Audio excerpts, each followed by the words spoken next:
Assalamu alaikum, this is Zishan Pakistani. Thanks for clicking this video lecture. Today we are going to talk about used to plus is MR. तो students इस video lecture में हम देखेंगे used to के साथ हम कैसे is MR का इस्तेमाल करके अपनी डेली कॉन्वर्सेशन के लिए सेंटेंस प्रोड्यूस कर सकते हैं। तो बढ़ते हैं कुछ एग्जांपल्स की तरफ विदाउट टाइम वेस्ट किए। पहले नंबर पर ये बात तो कंफर्म है कि is MR plus used to, इसको हम प्रेजेंट टेंस मौजूदा ज़माने में इस्तेमाल करते हैं।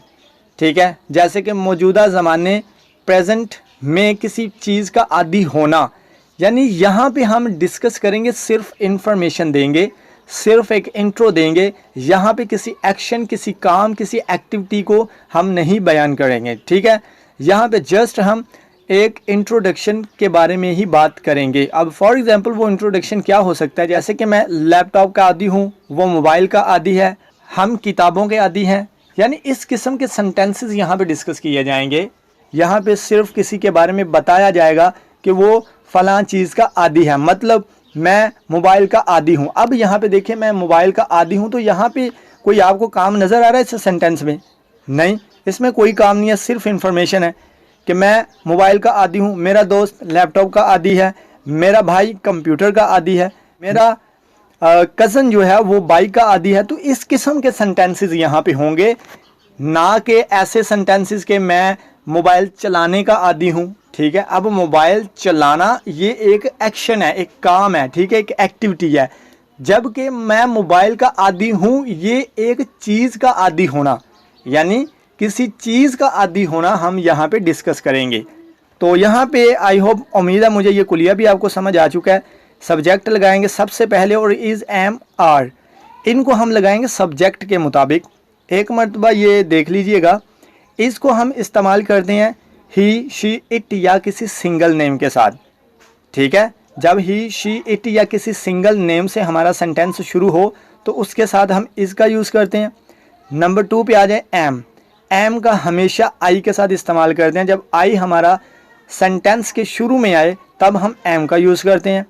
आगे आ जाए नंबर 3 पे आर। ये तीनों हेल्पिंग वर्ब्स हैं। ठीक है, इनको हम एक एक करके यूज़ करते हैं अपने सब्जेक्ट के मुताबिक। ठीक है, ऐसा नहीं है कि ये तीनों इकट्ठे यूज़ होते हैं, एक एक होता है इस्तेमाल। ठीक है, नंबर 3 पे आर।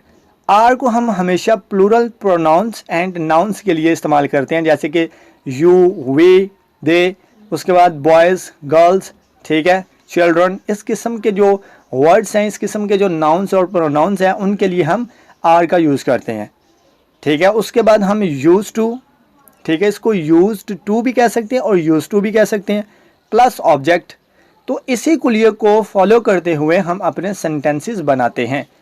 तो एक एग्जांपल देते हैं यहाँ पे, वो इस मोबाइल का आदी है। फिर सुन लीजिएगा कि यहाँ पे देखें, एक आदत के बारे में बताया जा रहा है और ये आदत किसी चीज़ के बारे में कहा जा रहा है। ठीक है, एक इन्फॉर्मेशन है, यहाँ पे किसी काम के बारे में हम नहीं कह रहे। ठीक है, मैंने बोला कि वो इस मोबाइल का आदी है, ये अलग सेंस है, लेकिन जब मैं कहूँगा कि वो इस मोबाइल को चलाने का आदी है, ये अलग सेंटेंस है। तो हम यहाँ पे क्या डिस्कस कर रहे हैं, वो इस मोबाइल का आदी है, यानी काम को नहीं, सिर्फ इंफॉर्मेशन यहाँ पे देंगे हम इस लेक्चर में। Used to plus is am are का इस्तेमाल करते हुए हम सेंटेंसेस यहाँ पे बनाएंगे। अगर फिर भी कन्फ्यूजन हो तो कमेंट सेक्शन में आइएगा, वहाँ पे आपको इसका आंसर मिल जाएगा। He is used to this mobile, वो इस मोबाइल का आदी है। तो अगर हमारे पास यहाँ पे आई होता तो फिर हम डेफिनेटली एम का यूज़ करते। अगर हमारे पास यहाँ पे दे होता या बॉयज़ होता या गर्ल्स होता तो फिर यकीनन हम आर का यूज़ करते। तो स्टूडेंट्स, उम्मीद करता हूँ ये कॉन्सेप्ट आपका क्लियर है। तो आगे हम कुछ एग्जांपल्स के ज़रिए देखते हैं कि ये सेंटेंसेस कैसे बनाए जाते हैं। जी तो स्टूडेंट्स, यहाँ पे देखें कुछ एग्जांपल्स हैं। एग्जांपल्स को हम देखते हैं, 3-4 यहाँ पे एग्जांपल्स दिए हैं ताकि आपका कॉन्सेप्ट क्लियर हो। तो देखते हैं इनको 1 बाय 1 करके ये क्या चीज़ें हैं। नंबर 1 पे आ जाए, वो इस माहौल का आदी है। देखें यहाँ पे किसी एक्शन की बात नहीं है, एक्शन मीन्स किसी काम के बारे में नहीं यहाँ पे डिस्कस की जा रही। यहाँ पे जस्ट एक इंट्रोडक्शन दिया जा रहा है कि वो इस माहौल का आदी है। तो ज़रा गौर कीजिएगा कि यहाँ पे किसी काम के बारे में बात नहीं हो रही, यहाँ पे जस्ट एक इंट्रोडक्शन है। किसी को किसी के बारे में बताया जा रहा है कि भाई वो इस माहौल का आदी है।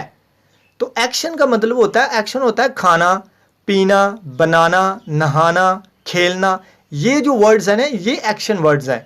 ठीक है, ये एक्शन करते हैं। एक्शन से मुराद ये है कि ऐसा काम जो आप करें तो आपके जिस्म के पार्ट्स जो हैं वो मूवमेंट में हों, हरकत करें आपके जिस्म के हिस्से। ठीक है, आपका दिल, दिमाग, हाथ पाँव चले। तो इसमें तो कुछ भी नहीं चल रहा। देखो वो इस माहौल का आदी है। जस्ट किसी को हम बता रहे हैं कि भाई वो इस माहौल का आदी है, दैट्स ओवर। तो जब हम किसी को इस किस्म के सेंटेंसेस बना कर दें या किसी को बताएं कि भाई वो इस माहौल का आदी है, मैं इस माहौल का आदी हूँ, तो उस वक्त हम क्या करते हैं, देखें नीचे एग्जाम्पल में, he is used to this atmosphere. तो यहाँ पे देखें सब्जेक्ट, उसके बाद मैंने बोला था ही, शी, इट या सिंगल नेम हो तो फिर इज़ का इस्तेमाल करते हैं। इनके फ़ौरन बाद आ जाता है यूज्ड टू, उसके बाद ऑब्जेक्ट दिस एटमोसफेयर। तो आई होप ये क्लियर है आपकी एग्जाम्पल नंबर 1। नंबर 2 पे आ जाए, हमें नई कार की आदत है। देखिए अब यहाँ पे आप ये भी कर सकते हैं कि हम नई कार के आदी हैं या हमें नई कार की आदत है, यानी दोनों तरह से आप सेंटेंसेस बना सकते हैं। ठीक है, देखें example number 2, we are used to new car. अब यहाँ पे देखें, इसको यूज टू भी हम पढ़ सकते हैं। ठीक है, ज़रूरी नहीं कि आप यूज्ड टू ही पढ़े, आप लिख सकते हैं, बट आप यूज टू भी कह सकते हैं। We are use to new car, हम नई कार के आदी है या हमें नई कार की आदत है। नंबर 3 पे आ जाएं, मैं इस आवाज़ का आदी हूँ। भाई ये समझ लीजिए कि रोज़ाना जो है वो किसी फैक्ट्री से या किसी के घर से किसी साउंड की आवाज़ आती है, तो कोई मुझसे पूछता है यार इससे आपको परेशानी नहीं होती, तो मैं आगे से उसे कह देता हूँ भाई मैं इस आवाज़ का आदी हूँ। तो जब इस किस्म के सेंटेंसेस बनाने हो तो कहते हैं I am use to this sound. Number 4 पे आ जाए, अली इस मोबाइल का आदी है या अली को इस मोबाइल की आदत है। Ali is use to this mobile. तो स्टूडेंट्स उम्मीद करता हूँ ये आपका कॉन्सेप्ट 100% क्लियर है। तो इसकी कुछ नेगेटिव एग्जांपल्स देखते हैं, नेगेटिव हम सेंटेंसेस कैसे बनाते हैं। जी तो यहाँ पे देखें नेगेटिव यानी मनफी सेंटेंसेस। तो मनफी सेंटेंसेस बनाने के लिए हम क्या करेंगे, गौर से सुनिएगा। Just, is, are, am, was, were, इनके फ़ौरन बाद हम क्या करते हैं, सिर्फ नॉट को ऐड करते हैं, NOT, नॉट। नॉट को ऐड करेंगे तो हमारा सेंटेंस पॉजिटिव से नेगेटिव में चेंज हो जाएगा। यहाँ पे देखें ये हमारे सेंटेंसेस है पॉजिटिव, यानी इनमें किसी मनफी या किसी इंटेरोगेटिव सेंस का यूज़ नहीं किया गया, ये सिर्फ हमारे पॉजिटिव सेंटेंसेस है। तो जब हम इनमें इस जगह पे इज़ के फ़ौरन बाद नॉट लगाएंगे तो ये हमारे सेंटेंसेस बन जाएंगे ये वाले, वो इस माहौल का आदी नहीं है।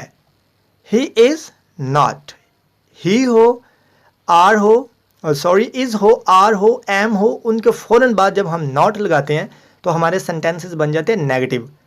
तो यहाँ पे जस्ट एक नॉट को ऐड करना, बाकी सेम हमारे सेंटेंसेस जो पीछे हमने डिस्कस किए हैं उन्हीं की तरह है। देखें एग्जाम्पल नंबर 1, वो इस माहौल का आदी नहीं है। He is not use to this atmosphere. मान लीजिए कि बंदा कोई शहर से आया और वो गांव के माहौल का आदी नहीं, तो हम उसके बारे में डिस्कस करेंगे भाई वो इस माहौल का आदी नहीं। ठीक है, वो इस माहौल का आदी नहीं है। He is not use to this atmosphere. तो आई होप आपको क्लियर है कि यहाँ पे देखें नॉट को ऐड नहीं को ऐड किया तो नीचे हमने नॉट को ऐड किया, सिंपल, इसमें किसी किस्म की कन्फ्यूजन वाली बात नहीं है। नंबर 2 पे आ जाएं, हमें नई कार की आदत नहीं है। अब इसकी example number 2, we are not use to new car. यहाँ पे देखें आर के फ़ौरन बाद नॉट को ऐड किया, बाकी हमारा सेंटेंस सेम है। नंबर 3 पे आ जाए, मैं इस आवाज़ का आदी नहीं हूँ। I am not, I am not या I am not use to this sound. तो स्टूडेंट्स आई होप ये नेगेटिव सेंटेंसेस क्लियर है आपके। सिर्फ यहाँ पे नॉट को लगाएंगे तो हमारे सेंटेंसेस बन जाएंगे नेगेटिव। यहाँ पे किसी किस्म की परेशानी वाली तो बात नहीं है। ठीक है, यहाँ पे खामखा परेशान होने की ज़रूरत नहीं है आपको। जस्ट आपने यहाँ उर्दू सेंटेंसेस में नहीं को ऐड करना है, इंग्लिश में इज़, आर, एम, वाज, वर के बाद आपने नॉट ऐड कर देना, जस्ट नॉट। तो यहाँ पे अब देखते हैं इनके कुछ इंटेरोगेटिव सेंटेंसेस। जी तो स्टूडेंट्स यहाँ पे देखें, अब एक ही सेंटेंस में नेगेटिव भी है और इंटेरोगेटिव भी, यानी एक सेंटेंस में अब सवाल भी होगा और नहीं यानी इनकार भी होगा। तो जब हम बायक वक्त एक सेंटेंस में दो चीज़ों को इकट्ठा करते हैं तो उस वक्त हम सेंटेंस को कैसे लिखते हैं और सेंटेंस की तरतीब क्या होती है।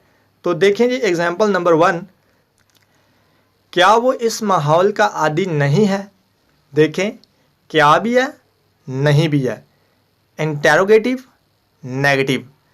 तो जब दो चीज़ें एक सेंटेंस में हो तो फिर क्या करेंगे इसका। देखें जी एग्जांपल नंबर 1, क्या करेंगे, जस्ट हम क्या करेंगे, यहाँ पे आपको पता है कि ही के फ़ौरन बाद हमारे पास यहाँ पे आ रहा था इज़, ऐसे ही है, ही के फ़ौरन बाद यहाँ पे आ रहा था हमारे पास इज़। तो यहाँ पे पीछे देख लीजिए, यह है इज़ हमारे पास। तो हमने क्या करना है, जब हमने नेगेटिव एंड इंटेरोगेटिव बनाने हैं तो क्या करेंगे, इज़ को जस्ट उठाकर सेंटेंस के शुरू में लगाएंगे, बाकी कुछ नहीं है जी, बस इतना सा काम है आपका। जब आप नेगेटिव इंटेरोगेटिव बनाएंगे तो सिर्फ इज़ आर एम यानी हेल्पिंग वर्ब्स जो हैं उनको उठाकर सेंटेंस के हम शुरू में लगा देते हैं, बस ये इतनी सी बात है, इसमें और कोई रॉकेट साइंस नहीं है। तो देखें, क्या वो इस माहौल का आदी नहीं है, is he not use to this atmosphere. देखें यहाँ पे देखें, he is not use to this atmosphere, वो इस माहौल का आदी नहीं है।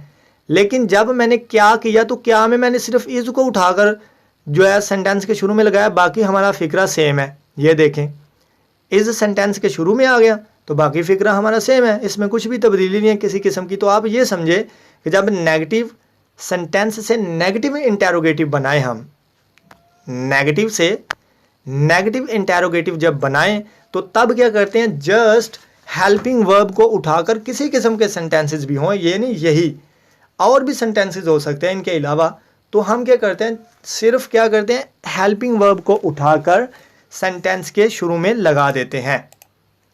तो आई होप ये आपका पॉइंट क्लियर है। देखें एग्जांपल नंबर 2, क्या हमें नई कार की आदत नहीं है, या क्या हम नई कार के आदी नहीं हैं, दोनों तरह बना सकते हैं हम। देखें यहाँ पे भी are we not use to new car, तो यहाँ पे भी मैंने क्या किया, जस्ट आर को उठाकर सेंटेंस के शुरू में लगाया, बाकी सेंटेंस हमारा सेम है।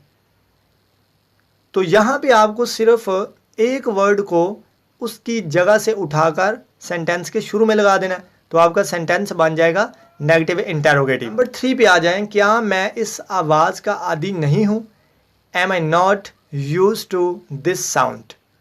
तो स्टूडेंट्स आई होप ये पॉइंट आपका क्लियर है। फिर समझ लीजिएगा, पॉजिटिव सेंटेंसेस से नेगेटिव बनाने के लिए क्या करते हैं, इसके फ़ौरन बाद नॉट लगा देते हैं, तो वो हमारे बन जाते हैं पॉजिटिव से नेगेटिव, जैसे कि ये हैं। देखें इसके बाद नॉट को लगाया तो ये नेगेटिव बन गए। अब इनसे आगे इंटेरोगेटिव और नेगेटिव बनाने के लिए क्या करते हैं, इस को उठाकर सेंटेंस के शुरू में लगा देते हैं, जैसे कि यहाँ पे देखें कुछ भी नहीं यार, सिर्फ सेंटेंस हमारे सेम है, सिर्फ उनके कुछ वर्ड्स उठाकर हम एक दूसरे की जगह पे उनको रख रहे हैं, तो हमारे सेंटेंसेस चेंज हो रहे हैं। ठीक है, इसमें कोई मुश्किल वाली बात नहीं है, कॉन्सेप्ट आपका क्लियर होना चाहिए बस। तो आगे हम देखते हैं वो सेंटेंसेस जिनमें सिर्फ इंटेरोगेटिव सेंस है, यानी जिनमें सिर्फ सवाल किया जा रहा है। तो चलें देखते हैं। लें जी यहाँ पे देखें इंटेरोगेटिव सवालिया सेंटेंसेस। अब देखें यहाँ पे सिर्फ सवाल किया जाएगा, ना तो यहाँ पे किसी किस्म का इनकार है, ना यहाँ पे नेगेटिविटी है, जस्ट यहाँ पे क्वेश्चन किया जाएगा। तो देखते हैं इसकी एग्जांपल नंबर 1, क्या वो इस माहौल का आदी है। देखें is he use to this atmosphere. तो यहाँ पे ज़रा थोड़ी सी गौर कीजिएगा कि नहीं को ख़त्म किया मैंने सिर्फ। अब यहाँ पे क्या है इस पॉइंट पे कि नहीं को बस डिलीट कर दिया, इधर से नॉट को डिलीट कर दिया है, तो हमारे सेंटेंसेस बन गए क्या जी, इंटेरोगेटिव। तो कौन सा भाई इसमें मुश्किल वाली बात है, ठीक है, कौन सी ये रॉकेट साइंस है जी भाई जो आपको समझ नहीं आती, या किसी को भी अक्सर स्टूडेंट्स कहते हैं कि भाई ये नहीं पता चलता नॉट किधर लगाना है, ठीक है, इज़ किधर लगाना है और किधर लगाना है। तो भाई इसमें बताएं मुझे कौन सी मुश्किल वाली बात है, कोई भी मुश्किल नहीं। इधर उर्दू के सेंटेंसेस से नहीं को ख़त्म करेंगे, इधर से नॉट को ख़त्म करेंगे, तो हमारे नेगेटिव पॉइंट जो है वो उड़ जाएगा। तो क्या बनेगा, इंटेरोगेटिव सवालिया सेंटेंसेस बनेंगे। तो सवालिया बनाने के लिए क्या करते हैं, क्या वो इस माहौल का आदी नहीं, इज़ अपनी जगह पे है, ही भी अपनी जगह पे नॉट को ख़त्म किया, is he used to this atmosphere. Number 2, क्या हमें नई कार की आदत है, are we used to new car. Number 3 पे आ जाएं, क्या मैं इस आवाज़ का आदी हूँ, am I used to this sound. तो उम्मीद करता हूँ स्टूडेंट्स यहाँ पे आपको किसी किस्म की कोई परेशानी या कन्फ्यूजन नहीं है। जस्ट सेंस को समझने की कोशिश कीजिए कि जब सवालियाँ बनाते हैं तब हम क्या करते हैं कि हेल्पिंग वर्ब को सेंटेंस के शुरू में लगा देते हैं, जब नेगेटिव बनाते हैं तो नेगेटिव में हेल्पिंग वर्ब के बाद हम नॉट को लगा देते हैं। तो ये बहुत ईजी है, इसमें कोई परेशानी वाली बात नहीं है। ठीक है।